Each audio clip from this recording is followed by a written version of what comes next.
The ribbon is the primary interface component for accessing the various tools and functions in Revit MEP. The ribbon is organized into tabs, with each tab containing sets of related tools arranged into panels. There are three major components to the ribbon. The tabs, which appear across the top of the ribbon, give us access to groups of panels. Inside these panels are individual tools that can be used by clicking on the desired tool. Let's take a closer look. On the Insert tab, you can see the panel names are Link, Import, Load from Library, and Autodesk Seek.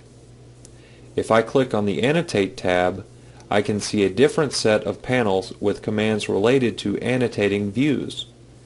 The panels include Dimension, Detail, Text, Tag, and Symbol. Similarly, the Modify tab contains tools for modifying elements. So when you click on a particular tab on the ribbon, you see panels containing groups of related commands. Within the panels, you'll find three types of tools. A button activates a specific tool. A drop-down button contains a drop-down arrow that displays additional related tools. A split button shows the most frequently used tool, but if you click the arrow, the button expands to show additional related tools. Some panels include a small triangle on the panel name. If you move the cursor over the panel name, the panel expands to show additional tools. Other panels include a small arrow in the lower right corner. Clicking on this arrow opens a dialog box. When you use some tools, such as the Text tool, notice that the ribbon changes to show a different set of tools for creating and formatting the text. This is called a contextual ribbon tab because it displays tools that relate only to the context of the tool or element you're creating. Notice that you can still switch to another tab, but the contextual tab remains available until you finish using the particular tool. There are several ways to control the display of the ribbon. This button on the rightmost end of the ribbon lets us toggle through three ribbon display states. If I click this button once, the ribbon is reduced to tabs with each ribbon panel represented as a single button. If I move the cursor over one of these buttons, that particular panel expands to display all of its tools. When I move my cursor away from the panel, it collapses back to show just the tabs and panel buttons. If I click this button again, the ribbon is reduced even more. Now the ribbon is reduced to tabs and ribbon panel names. Again, if I move the cursor over a panel name, that particular panel expands to display all of its tools.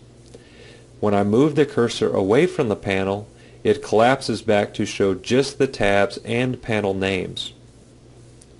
If I click this button again, the ribbon is reduced even more. Now the ribbon shows only the names of the tabs. I can click on an individual tab to display the full ribbon tab. As soon as I move the cursor away from the ribbon reduces back to just tab names. If I click the button again, the ribbon is restored back to full ribbon. Notice that I can also click on the small arrow to the right of this button to display a shortcut menu. Here I can choose to minimize the ribbon to tabs, minimize it to panel titles, or reduce the ribbon to panel buttons. When I choose one of these options, clicking the adjacent button toggles just between the full ribbon and the specified ribbon display. If I choose Cycle Through All, Revit MEP reverts back to its default behavior of cycling through each ribbon state as I click the Ribbon State button.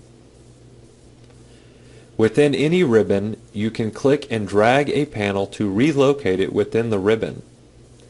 You can also click and drag a panel off the ribbon and into the drawing area or the desktop. When you drag a panel off the ribbon, it will remain visible and its tools will remain available even if you switch to a different ribbon. To return a panel to the ribbon, move the cursor over the panel until you see control bars, and then click the button in the upper right corner. This will return the panel to its proper ribbon, even if the ribbon is not currently visible.